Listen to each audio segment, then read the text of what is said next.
Ya, fatalo fatu I lau whanua o Samoa nei. Nei vaenga o le aso I alofa maleanga le lei o lo tātou tāpa au o le langi. O le aso marolo nei Samoa ia le atua au wā le aso sāpa pa e sāwha whenga I le aso ana nafi. Ia vi ia le atua o lo manuia Samoa nei o lo iei leanga le lei o le atua. Haleluia o lo moifo o le vai aso le palolo ia le manuia ai le tau. Ia le li o lo baba atu pe I palolo ia ai fatalo fatu Samoa iso stafa o e mai mua me fa fonga mai fo ia na stapo kalame fo ita ta baba ai fata si ai ile manuia o le atua ile temi o iai ia praise God hallelujah o iai fo ile fa na ile loto tomaiti ia la le li fatalo fatu o America Samoa hallelujah o faio fo imo loto tomaiti ile nei vaenga la so te lo mai a sauninga o le sa tomaiti ia le la tapena atu mo to na ia fa mali le afiafi ne ile loto se sile ile afiafi ia ile ngana le o le atua fatalo fatu fo ia Hawaii I tapena nga mo le loto o le fanau ia ile ngana le o le atua ia ile pa I o le atua fatalo fatu America iso staff o America ia o lo saua le pelu fale ngana poso o se vaenga o le lalolangi o langa ina ile manu malo ke wiso e ala ile whanau ia whata lofa atu ta lofa fo ile ngai mai o le ainga o le whatu atua mo le ainga o le ai mai inu e mamao le alawi ia le li I whata lofa atu whato ia taulu papa ia le malo le soifua Robert Mayava ia ta lofa bua longi ta lofa le toi ina o toi ina mai tonu o Maliponi ia vi ia le li ia ile atua le vi inga ia ile atua le wha manu ma le wha ane tanga au tata to iai ile aso ana nafi haleluia wa le aso le whanau mana ia le upu fola mana ia le so bai o le nganga pa ia to e whamtala ia te jato haleluia o le tutu whaatasi e pa ua ile afi o le nganga pa ia o le tutu whaatasi e pa ua ne aile afi o le anganga pa ia e pe ona whaia I teimi o Elia a o si taulanga. E uina o Elia na tū na o ia lau. A o whaatu Elia il nuu o le tau te wha loto lua I manatu e fia se ia whapeo. Mumia I o tātou tutu o mailo watali e folo wa fine e fwa tātou whanau. E va ia le lotu tamaiti o le nei tau sanga ia a whai ele ia ilo watari o la te whao wale ia o la fo ia te whao ele mwhaina e whaatulu I tau whai o oe e mawhai o na au mai ia ilo watari I hallelujah ina ia au mai I poloka lame ale hallelujah praise God I tono o poloka lame ale lotu o mai ista maiti anaf tamaiti fōwana mo le mato lotu te lotu maiti polita I se fulu lima tausanga ono tausanga fai lato matua fo mai nei sabai a ulu to miti pen fa mo nga pia li ia o le mafu anga tonu ale a matua a o le tama tu samona la ele e sa utal no no foi na palme no atu apa u to te fia lotu mai I o ti o to ulu matanga o fia le baba ai tangata tamaiti male winga lo tamaiti sa mo la to ia fa fai le u ia le atua praise God hallelujah tasi al tangata e wha umilo na ulu le family tu spai o tangata e ava mamata o le atua o le tangata o wha naseri ina lo na o langa ia vi ala le ile anga mai o si tata wa inga le neita e au ia wha unu atu le atua ma ia pa atu le atua I tata wa inga sifulu sa vali vi ia le li a kape Iosefo ta alofa o hallelujah Angisi Osi, Lua Lima Tupua, Jane Sio, Failo Talofa, Johannes Sio, the Ialeli. Hallelujah. Tito Luiva Talawas, Suma de Fafi, Malo le so if well, boy from young Aliatua. Malo for il tapena ino loto miti male aso le whanau ua mo mia le tu fataso le ingo le atua ina i o tātou i loa ua aso ua tātou ia i nei ua lata mai. Hallelujah. Praise God. Ua lata mai le alii. Ha tātou wai ua tutupu le ano noa i o polo kalame uma. Ia whaaftai il nei tai au tātou mua mai le angana leisi si esolo tātou utapa au ele langi. Lupe and faith titolu wa iwa ia whaaftai mi ia le alii. Hallelujah. Praise God. Ia ula lia funga wa Mitch Joshua Suaniu lafu ia. Pata alofa atu foi ile sunga le angelu tau ia po si tātou. Hallelujah. Fatonu ia ile anga le malonga lue le imole. Ia amata atun tātou polo kalame ile fisili. Ile fisili whapea. Hallelujah. Tātou ia ile neitu aso solo tau vai tamata ia le tutua. Mana ia o iesau o le sanga ioe. Mana ia ai mainu e mamao le ala. Ye wana wate atu fu chele me ayo loto miti aile ave sale manungi le sanga oka sole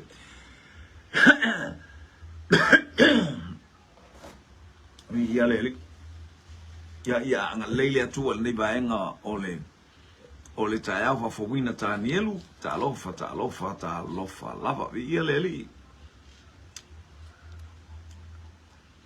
sole.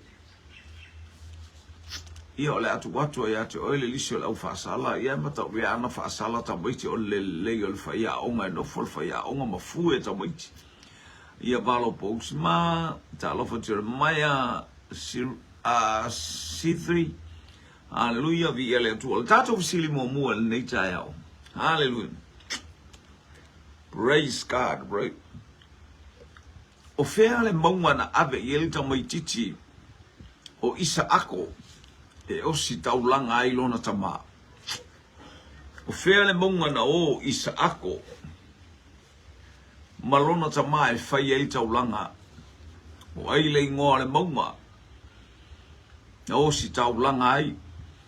Hallelujah. Pena abe isa ako e osi ai le taulanga. E talo atu pati pena ia talofa. Vi ia le. Ai maino. Me fo ina o ai tamu titi e fai lon toba o le afi ma le fafie. A o festa mai mamoe o si ai taulanga o ka le mata ala o nei tamu titi. O le atana e maua e tātou whanau. Masani tātou whanau le va ai pea ia tātou whainga taulanga. Lautala tokuma i ia le li ta alofa le nei ta eo aloha. Praise God. Ia le ali.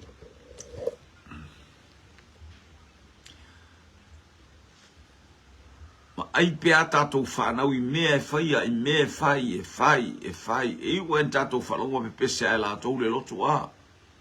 Ai se au masani i fau le leisi wao. Mea tā lofa. Nei vaenga o le aspa e pa, e po le asapa e pa, e tono Amerika Samoa, i alanga to foi leo Hawaii, Amerika minista whalaulangi o ia alo mawhana wa Samoa, a inga o Samoa. Ia whatalo whatu ia te utope a whai o tō mua mai le polo kalame. Ile nei i vaenga o le tae au la sonfua i Samoa nei, Australia, ma New Zealand. O ile ngole maunga na ave, isa ako e osi ai taulanga. Praise God.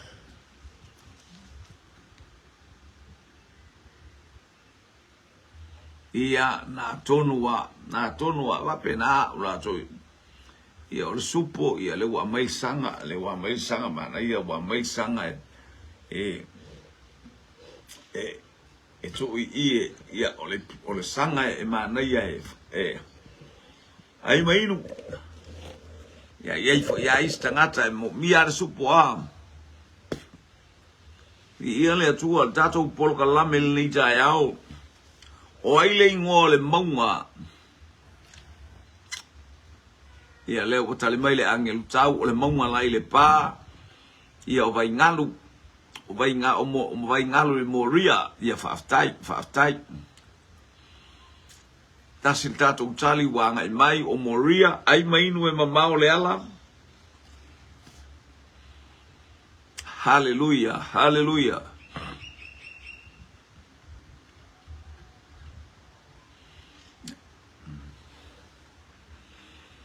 Ia le li le taiao, hallelujah.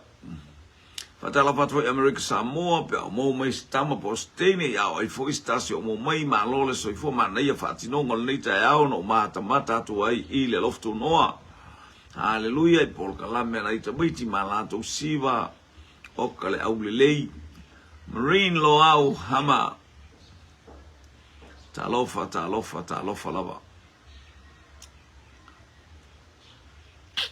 Tasil tato utali le usau Moria.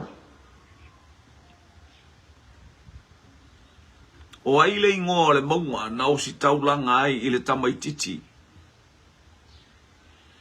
Hallelujah. I le tamaititi o Isaako. O ai le ingoa le maunga na o si taulanga na ave Isaako e whai e taulanga I lunga le maunga. O ai le ingoa le maunga.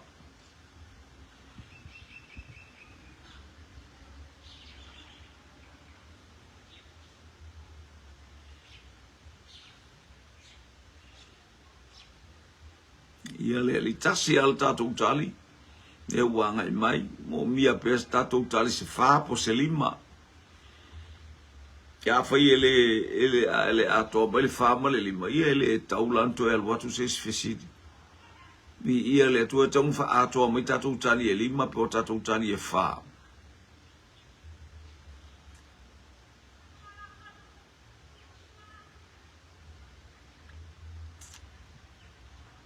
Maunga I Moria utal malai va lele malai va lele ta polo ma nei a fo ia li a tai mo le tali hallelujah o le maunga Moria ma le sunga ia au ya tito ai mainu e mama o le ala. Praise God.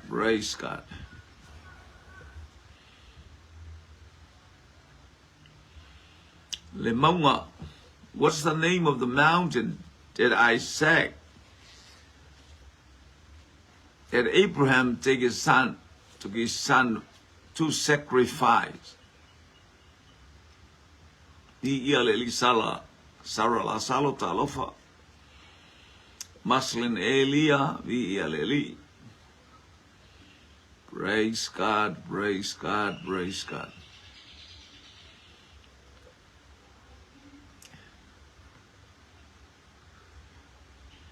Praise God, hallelujah.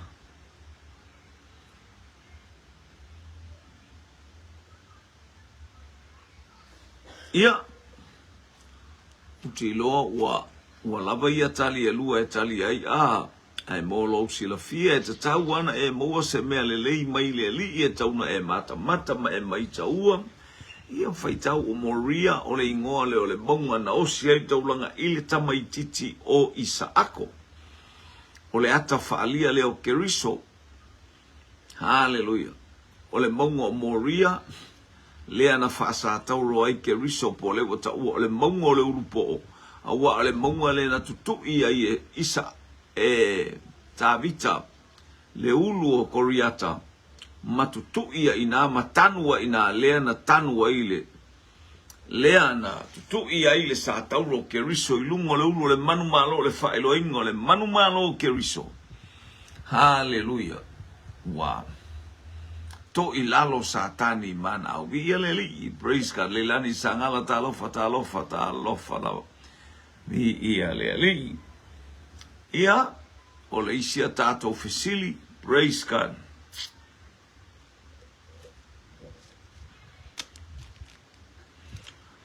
Waita maiti e to lua le na whapeane ai. Waita maiti e whaatau I ai le tala. Praise God. E nofo polonga le wii. E nofo polonga le ulu matua I le wii. E nofo polonga le ulu matua I le wii. Whatala wata maslin Elia vi ia le atua nei vaenga. Lina falesiva le niu ta lofa. Hallelujah. e polonga le ulu matua i le wi o ai e whatatau ia upu. Whatalo watu wale tamana lau mua por sunga na ia onga su mai am tala mai au ina utato maua le aso ngofua o le aso so mai maleloto mai tio le nei tausanga lua afe lua se fulu male lima.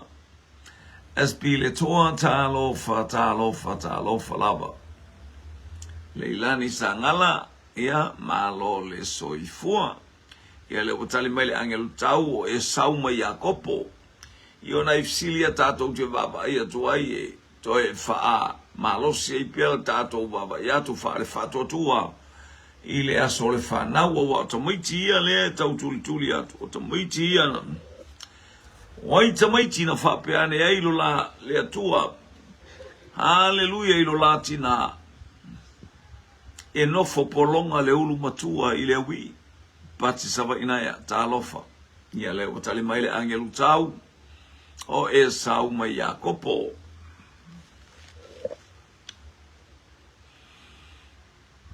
Haleluia olo o baba yatu po o neil tayao pe na tas palolo pe to yas tayao. Ia. Se i pitolua fotu ona e talofa. Woody Smith vaisa talofa. Woody Smith vaisa. Ai mai nu e mamau le ala.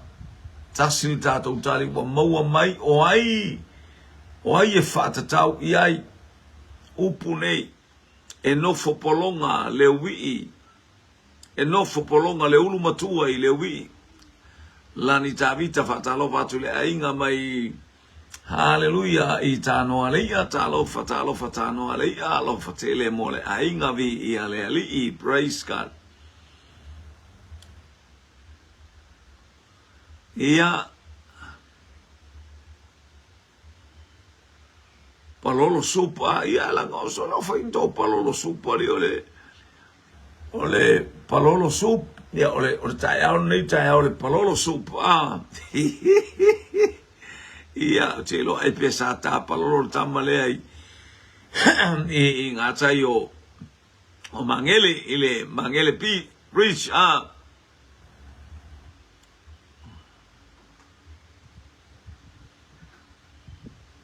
Angalele yanga lofa, manu treva, talofa, Sauli Gersiano, hallelujah.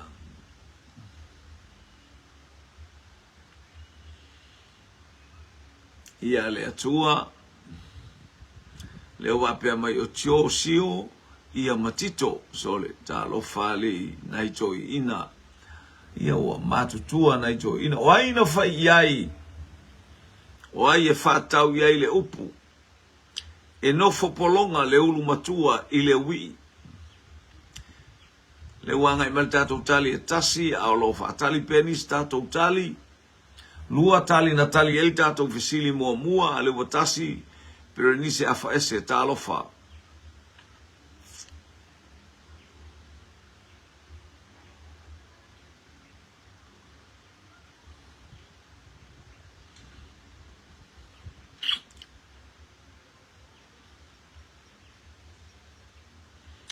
Walu fafine fesili le an meu fa pe ita.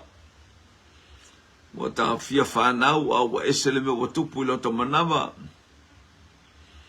Ia ai whamai tala le angelu e lua nuu nai tutonu. Ia te oe e polonga le ulu matua i le uwi. O ai e whatatau, o ai le auso e whatatau ia i le atala.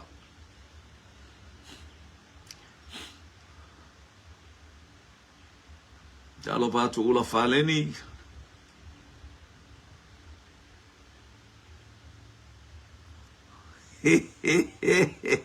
No winga o tamai titi o ta huhuela i titi fa molmole o tamai titi o le lau muae e matua fa molmole to e matuai o i o la wali i e matua o tamai titi o sa huhu il tamai titi o le lau mua. Lona winga i la utau titi lo atu o le tamai titi o le lau mua. Haleluya o ia lea e va pe o tamai titi la titi a tamai titi yala ngai le matua le lau le tamai titi le mai o tahu e matua Waftai tali, waftai lau sungar vaya onga, waftai. Ia leli, yoi. Pe au batur tamba le mai au kilani, ia mertamba Wellington, fai mai tamba mai ia polonga le tamba au kilani, ile tamba Wellington, ai mai no ema mao le ala. Fole moe, ka pisi la ulu talofa. Lua tātou tali au wina mai. Angale leile ali ima. Talofa enki lua po, talofa soma. Hallelujah.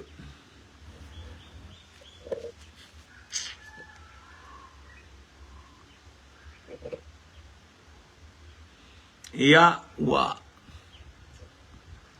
Toi tasi ale minuti lefsi fatali e sistali. Fili se ufale talofa. Hallelujah, hallelujah. O le aso malo lo nei tonu ya matowi poluma savai.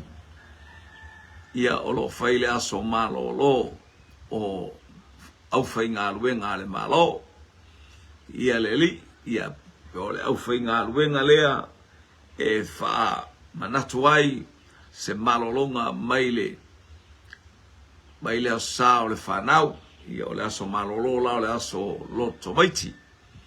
Ia le li e malonga lue, malo foi tauatai, polo kalame umo fea ngai ma si o ta tō watunu i le atafo ma le itu o le lalolangi. Fo fea lawan me o whaasanga mai elo sa whaatalo whaatu. Hallelujah. Ia le ngata fo leo whainga malolonga, ia ina wa umo le tōna i Amerika Samoa i tutuila, ai le ngata fo i leo Hawaii, ia male malo tele o Amerika. Mawara tātou tali. Hallelujah. Ia o la wali ia o kainoma. O la wali ia oi. O e sau mai a kopo a. O wali ia na whapea na ele tala e nof polonga le ulu matua i lewi. Ia whaftai. Ia o le isi a tātou fesili. Praise God. Lo wafa fine se ale meu e whapea mai ai a te au. Wa uma ona o whailoa i le atua o seulu fafo mai le ufale. Whaftaia i a te au o te osi atua i le taulanga i a te. Whamaitala ale tintiti la mela e kangi ai. La le mela te ia ua te whaile mea ua e whailo atu i le atua ma ua e wha. Ia whataunu u lau i o e sele mana i o se awhawhine. Awhawhine o le taimi o le lotu tomaiti whea. Au o le lotu tomaiti. Hallelujah. A o tato o iai. Praise God. Fuatino o Stone Rokeni. Fuatino Rotesa Stone. Ya talofa. Hallelujah. Ula faleni. Rusia Boa. Ya malo le soifua. Ie fatal tama fonga poa. Mai le angel tau. O ie fata. Tasin tano tali awina atu. Naomi tua sivi to le fua talofa. A fine o ie fata.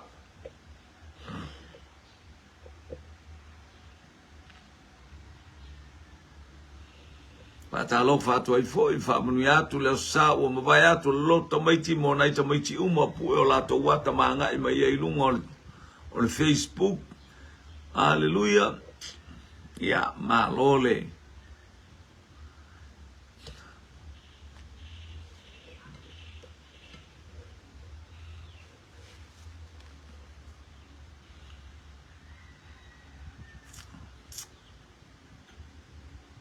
Lua tātou tali, awhawhine o i e whata.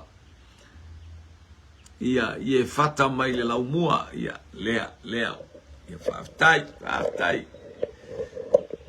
Tai li sungar vai au, par sungar vai ia onga, Haleluya, maritari e fata mai le lau mua. Politia pulotu, talofa. Ai maino, e mama ole ala. Praise God. Hallelujah.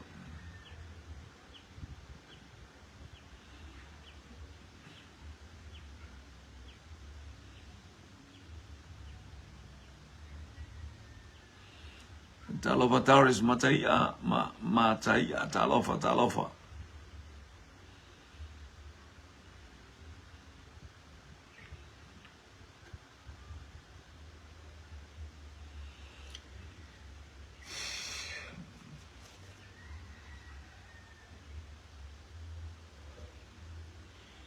Ya, ia le nei vaenga o le oli. Ya, mawara tātou tali, tātou tali na waiai, o le toi ina o ie fata. Praise God. Ina ie fata malona fine. Ya, le na whapeane wa e fati. Ngā ia te au, mana ia le tintiti. Mana ia pewa awa o whapena ia tātou whanau, ina ia tupa. So se mea e te alu iai. Hallelujah, mawalunga ale vi inga o le atua ia te ilato I mea umai whaia. Praise God, hallelujah. Mani losa entasi kuresa talofa. Manu ia loto maiti Hawaii vi ia le li ia ile anga le lei. Praise God, hallelujah.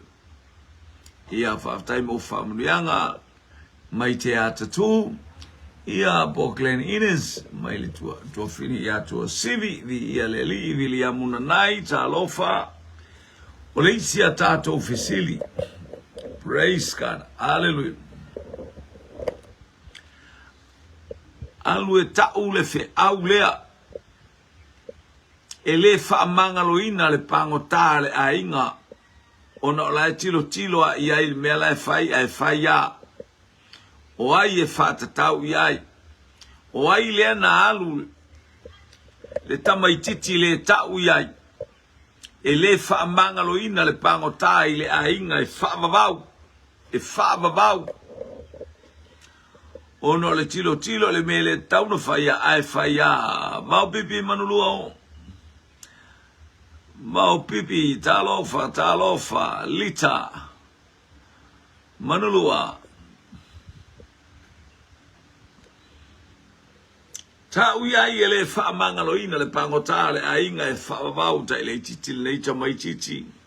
A le la fotua I atu e tau le whiau. Vi ia leli.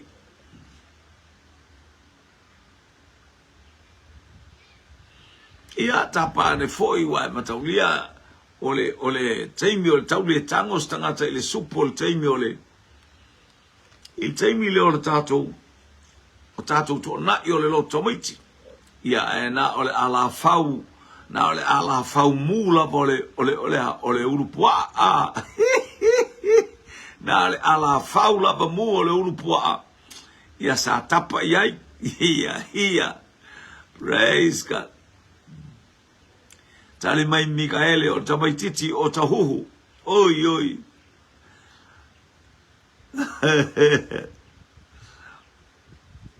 ai after immortality ia tapane o la foi sa usupo e mawal nei vai ngola so ia fai fua io e le fata umatu le malo siatu ia al supo le o al watu ia matou sa monei o le palolo so hallelujah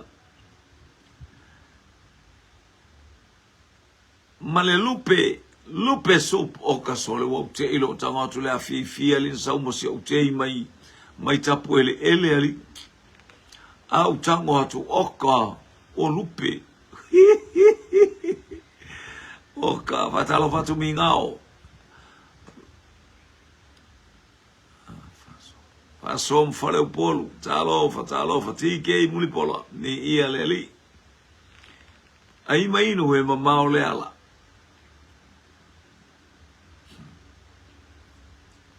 praise God praise Alue tau. Hallelujah. ila au auna ele fa mangaloina le pango tale ainga. Hallelujah. So se mea e te ui mai lau tala pe te ui mai to ina le alu e fai ai. E kiti ona Colin, talofa. Praise God. Ia fatalofa to Melon Bay, Auckland, New Zealand, ia vi ia le. Praise God. Olo fia I loa po ai ta mai titi nalu, a o ai foi pango ta, a o ai foi te maraso se mea sa wai lau tali. Ia, mana ia nafsi le tolu atangata e te tali mai ai. Hallelujah, sa we alu e ta'u te maloa lea. Po le fai fi au le fa mangaloina. Hallelujah, le pango ta. Praise God. O ai ta mai titi, o ai foi pango ta pe te ui mai pango ta, pe te ui mai toi ina, pe te ui mai ta mai titi o lo avel fi au. Aso sao whanau. Fe au moli mai le whanau. Mo moli le fai fi au, wei ulava ina mo moli le fai fi au. Ai, foi fi au ma nei ai au mai le aso nafi. Tatou te whalo ngatu e tau ngā mo tatou, ia e bi li. Praise God. Ai le maise fo I leo tatou whanau. Hallelujah, whaianga I le tala whiangai. Ia o tatou tutua I le ngālu wenga pa ia le atua. Ai mainu. E mama o le ala.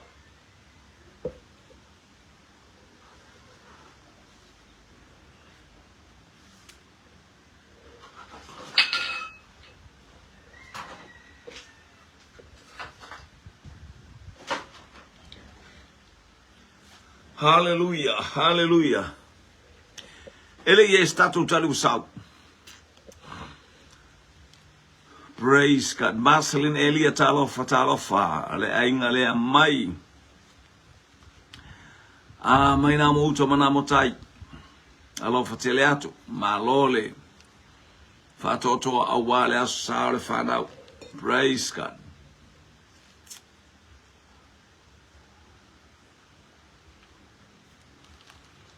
Hallelujah.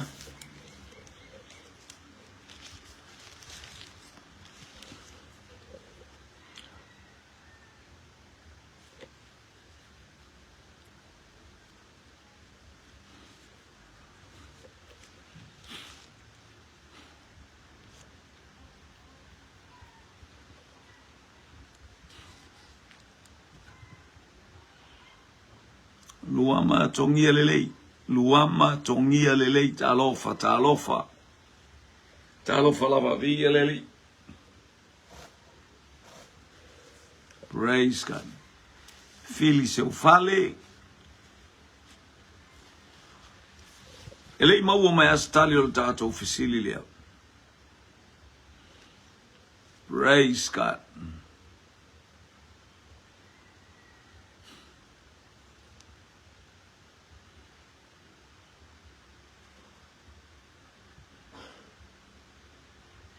Tiro ne yaso I lo o faifo isina ivala ititi a.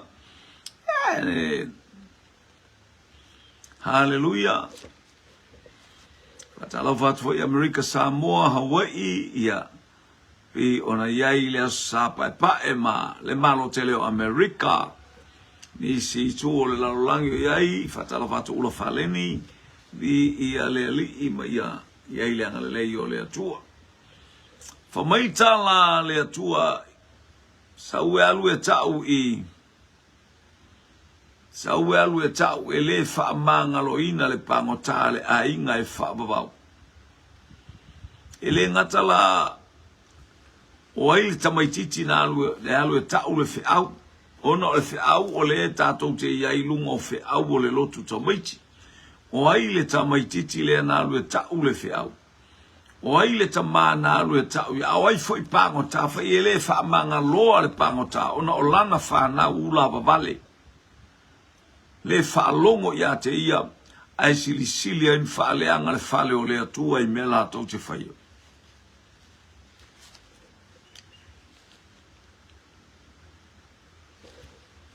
alu e fai ta maloa le ia pe te whai fi au, le whai fi au ta malo. Ia o le lau ata ua tuar whai fi au. Whai e le whaamanga loa le sala lona a inga o no lana whanau le mafau. Aleluia. Ia. E tolu a manga o le fisili a mawala utali e tasi iau mana ia tele a maina atali e tolu ali. O ai pango ta o le whanau lava vale o no lana whanau tinana ma e whai mea le tau I paula kalawati. Hallelujah. Ai na te le whatonu ino le whatonu ai whai whia ora na whanau le tātou te babai e. Peteru. E whato atasil tali au mai o Peteru. Ma whaftai tali.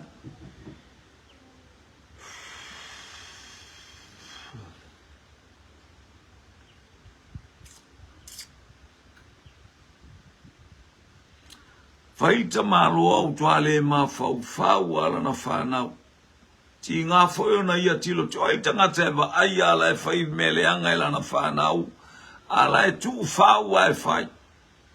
Ia ta malo na le ave elfe au ila na whanau. Ai alu la mare tamaititi. E alu mare tamaititi. Hallelujah. Ia ua mawar tatou tali. Taila babau pipi lita pali I manulua. O Samuelu nalu ya Eli ona hofeni mafine aso. Io I soli. Hofeni mafine aso. Ia nga o sofeni ya o sofeni o faifi au sa tai nei le kalesia AOG ele leila hofeni na Ropeta o Eli, Ropeta pele masina malo maletali o Eli. Ia ua maua tali o tato fisili. Hallelujah.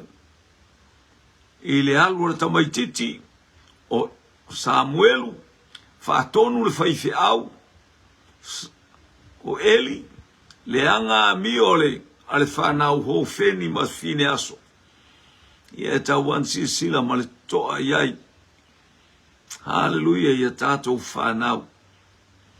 Ia ina ia o tātou tau tala atu ma whamalosi atu le whina ngā lole atua. Ia o lae le aise mea e alu alua I tātou vi ia leli. Praise God. Ia tātou wa ai le tali mai o le whaifi au le langa e aie Io le ata le vine moto e aie mania nia solo ini fotangata a. Ia I loa le tama mea whaale tonu oti le whanau, whaale tonu le whanau na oti whaatasi alto I ina lea malana whanau I le aso e tasi. Tala masani e oti whaatasi I le taimi e tasi. Hallelujah.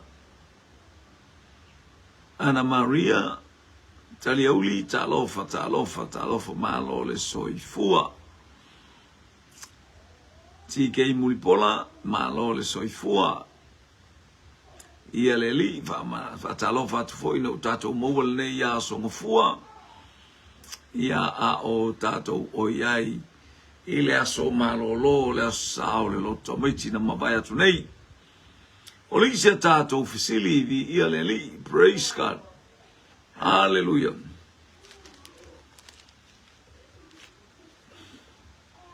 Wow. Hallelujah. Hallelujah. Hallelujah. Praise God. Praise God. Glory, glory, glory, glory. Olea tātou te iai lava tātou fisiliatu. O ai le profeta fai mela tu spaia no uiloa oile manamba o loutina ai te le whanau mai. O ai le profeta na sila fia ele atua ele manaba o lona tina ele I whanau.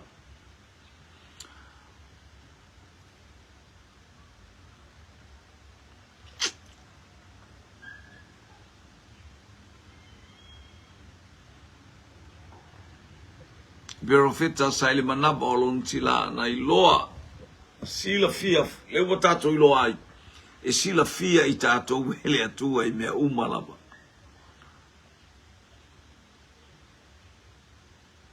leo wa tātou ilo e sila fia I tātou e lea tua I so se vaipa noa tātou te iai.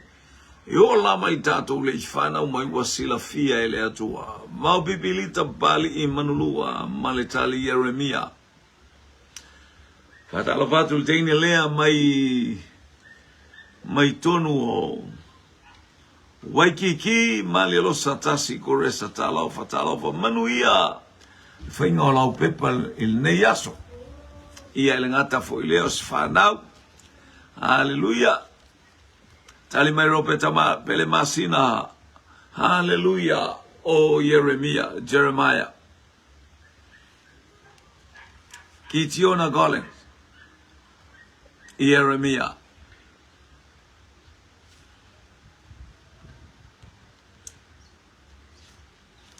Mata mo fai po valor tu se Jeremia mai ava o pipi to e fai lo mai ai vi ia le atua le o tali mai o Mikaele mai sale aula ole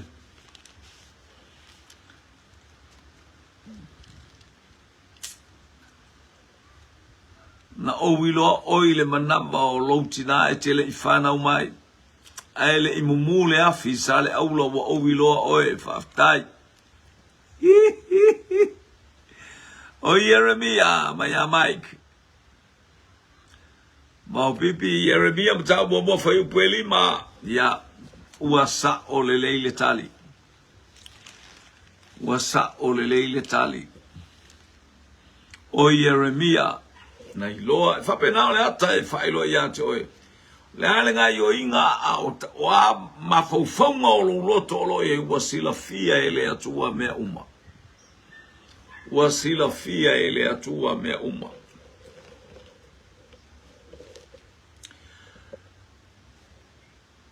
Se tamai titi fea le na alu lontina fatatia ile moenga ina uaoti ai alu eba aile profeta. Waalu eba aile profeta, waalu le tina eba aile profeta. Ai tu ulana tama I lunga o le moenga. O se fafine fea.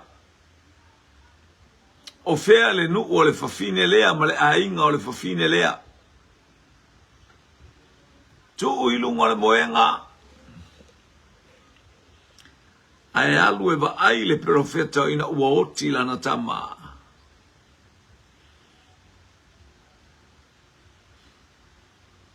Punitia pulo tu talofa, fou leisi wao. Talofa. Ai mainu e mamao le ala.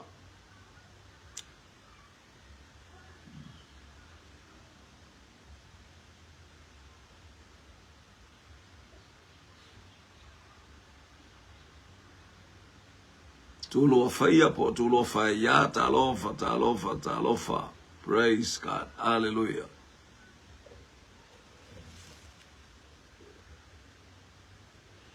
Po tulu a fala e lo menino le ila ua aile le po le fa a la a fa le fa a la o le fala a fa a I a o fa ya po fa ya. Talofa. O le fine sare fata. Aftai.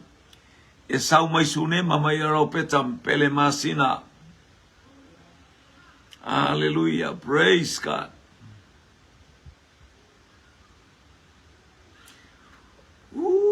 Praise God. Ai mainu e mamao le ala fasu mantolu minuti te aile I tula se fulu malelua.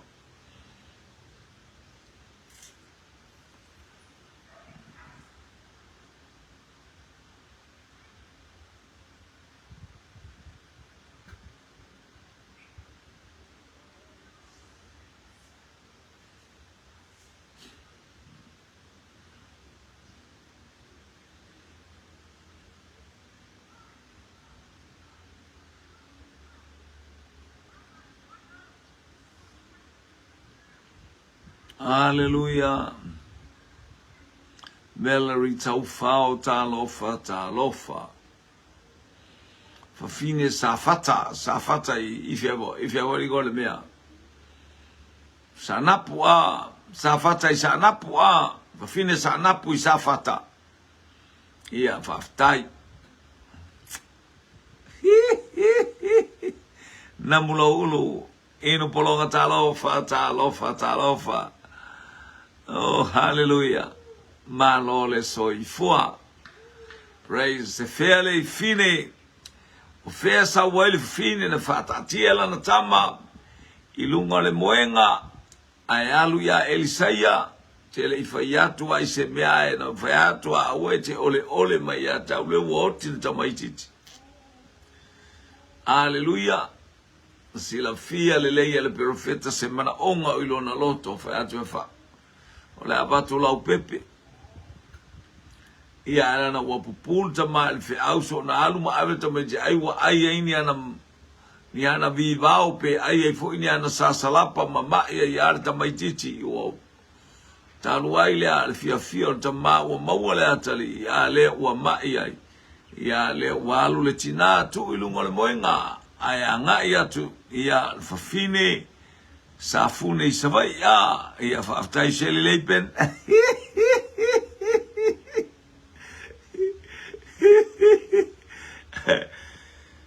no le ana fa fine ia tau no ele faele leo la titi pa ia ona woti tamai titi fa aftai fa fine sare fata mai Naomi watali il tato ufisili o le fa fine mai sunema ia le tua pe ona tali mai ai hallelujah si o tato ainga na mabaya tu fa soa ya Lucas ane rivi talofa lava. Ole fafine maisu nema.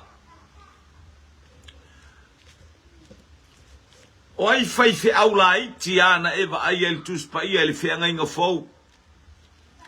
O ai faife au pito ila iti lava a eva ai el feanga inga fou.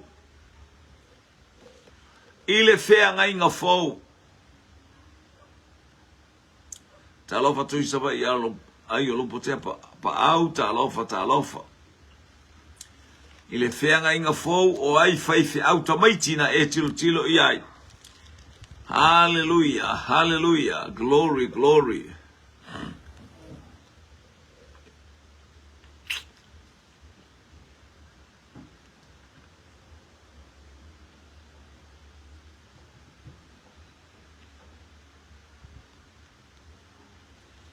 ia vi ia le toseli faftai fo mo le la fuia faftai fo mo la fuia hallelujah mo la fa na vivi ni ia le tu nei vai ngolaso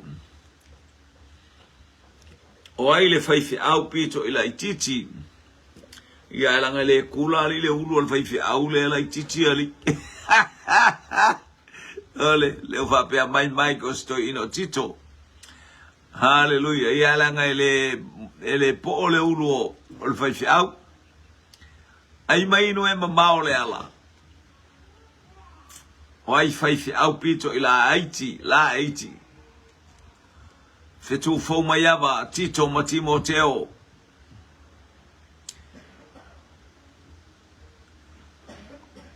niva tioa Vuiniko talofa vau pipi lita pali imanulua Timoteo Ropeta pelemasina o Tito ai maino e mamao le ala fasu malfitu minu tete ai le itula hallelujah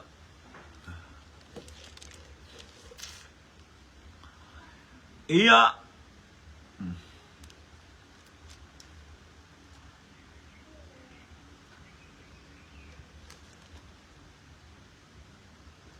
Roxy vai sau e inga mai petesa talofa Amri atu le atu isio tato ainga mai preta Timoteo ya le sata mo mai Tito luaiva hallelujah praise karotale tato visili o Tito Matimoteo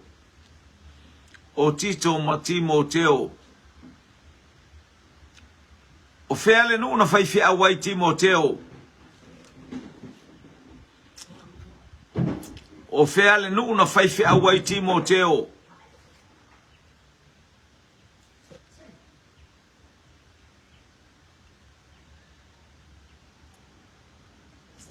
o fea le nuu na faife au ai Timoteo.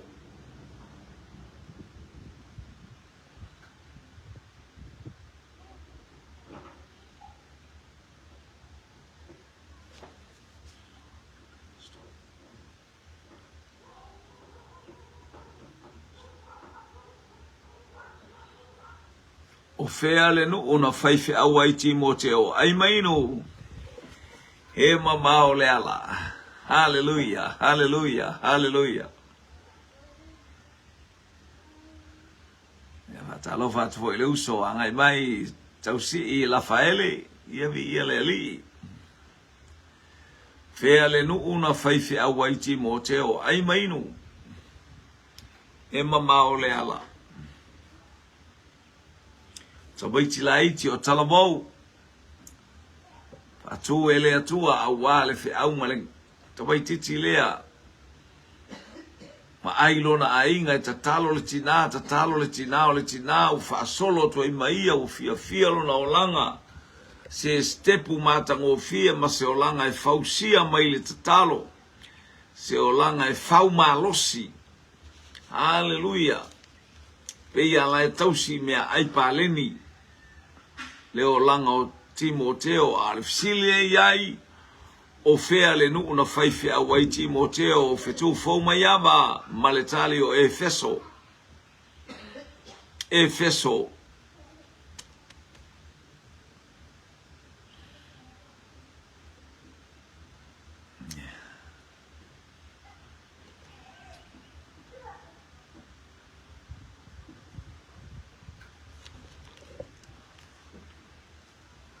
Davi Mila, Talofa, hello. Praise God. Ai mainu e mamao le ala.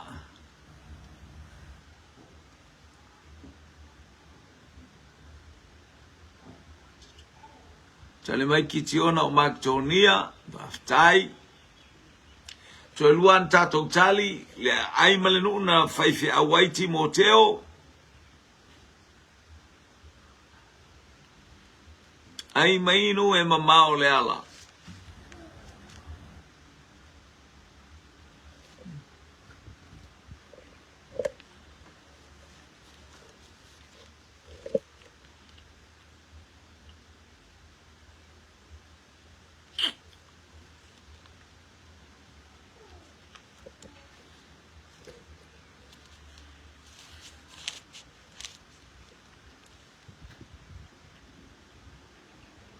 Ia ua tali la tatou fesili o Timoteo pe tasi al tatou tali le tali el fesili lea.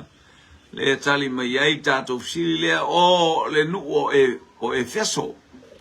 O Efeso o le ai lea sa umawai Timoteo ma failinga alwenga le atua e pe na fatonu ina i Paulo mai Paulo mele no fatua ia te o au tai Macedonia e te no foi Efeso. Oe te whātou mtonua le kalesia ma mea uma o iai, ia mi ia leli. Malole, tausa ili malo fo ili whaitau tu spaia, le vaenga lau polo kalame, ai mainu e mamao le ala. Ia, hallelujah. Te ilo al tafsil mulmuli anga iatu, praise God, ia ile anga le leio le atua, ia le pa, ia le atua le ne yaso iate, oe ma itatou umalava.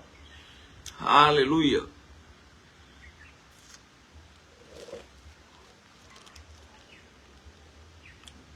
Eleva ngaia le la o ai pe a leo o mai tangata lea.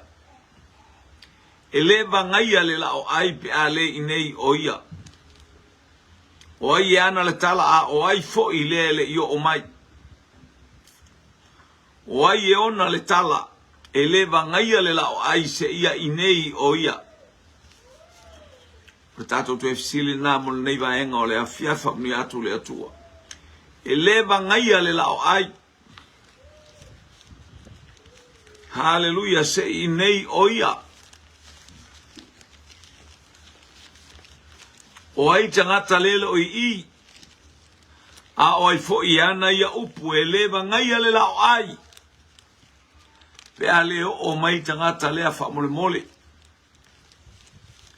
Praise God.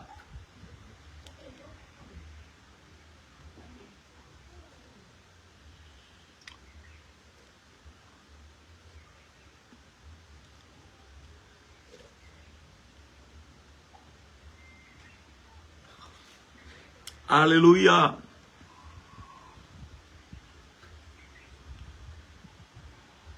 Eleva ngai ale lao ai se ia inei oia.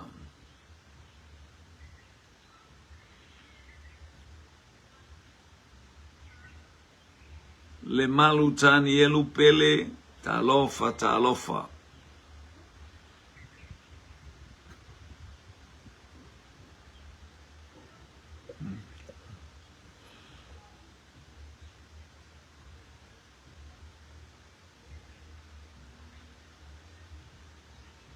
O Tavita a o le tala Samuelu, mai a ropeta pele masina le teine mai manurewa. Whaaftai mo le tali, whaatali pia monisi o tātou tali. Hallelujah, eleva ngai ale la ai se inei oia Samuelu i a Tavita. Mai a whitou fau, mai ava. Tali mua mai aro peta pele masina o New Zealand. Tali lona lua, mai a whitou fau mai ava o New Zealand. Teine mai manukau South Auckland, ma le tama mai le lau mua. Whitou fau mai ava. Ai mainu e mamao le ala.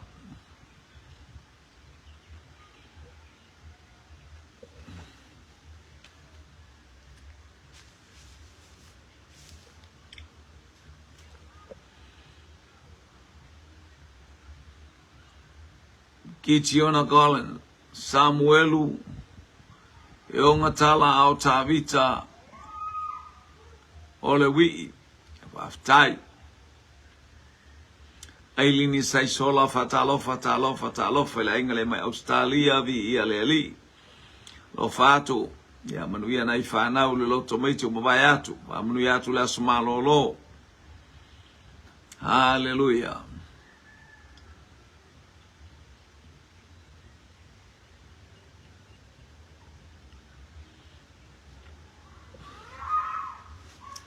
Ai mainu e mamao le ala.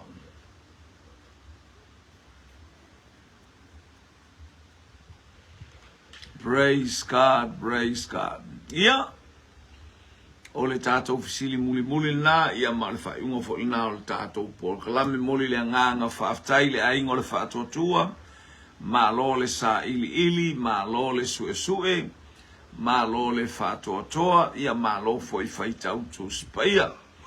Ma lo fo i tātou tuli mata iatu, o na ialo ma whanau, ele ngata fo i lea o whanau o lo whaatino ina ma whaata ina polo kalame le tu spaia, e pei o na momoli mai ei le fi au, haleluya, a o watu le whaitaulanga i le ainga lea, pei o na whaatonu ina alu i le ainga o yese le pete le emma.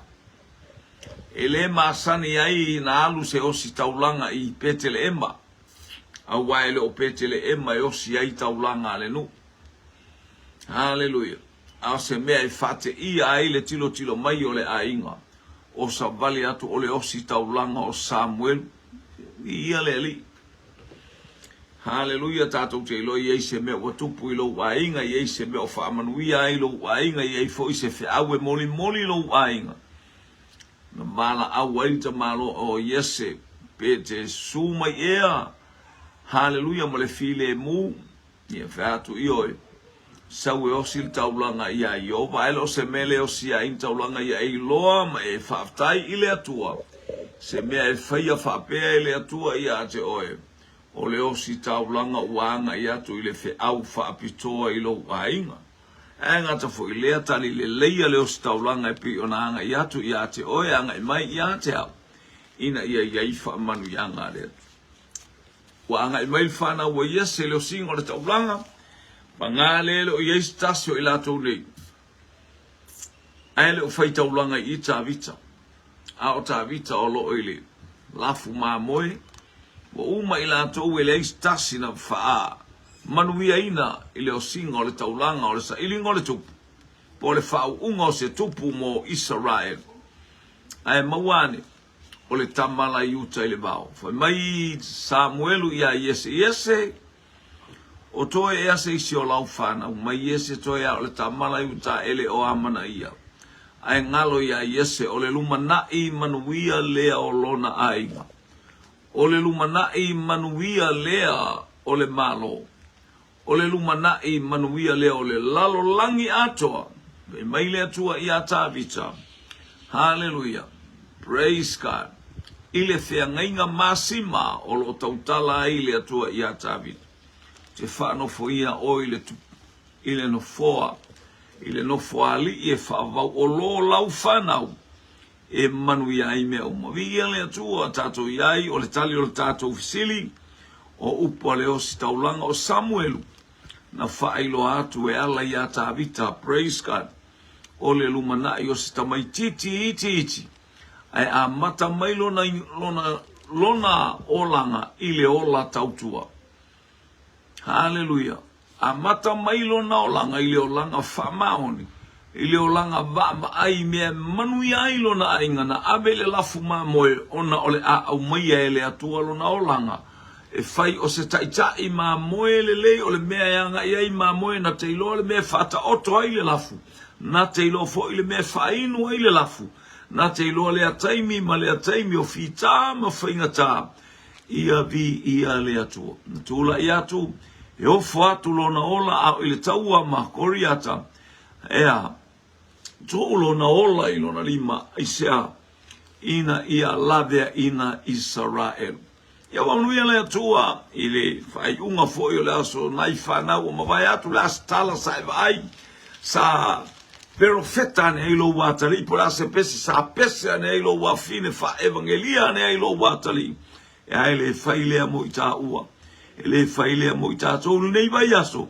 A o tātou wanga. Tātou mawhau le upu momori mai. Whaina matala mai ai. Le ngutu po le. Hallelujah. Po le fonga o lo watali. Ba iatu i manuia o le atu. O le asau sila lo asau silo. Fa manu le suafo Yehova le atu ai whamau. Manuia whanga nei aso o tātou toe awai. Ila tātou polo kalame taulanga afiafi. Pe a o atu le tula e tale lima. Sai fua ma ia manuia.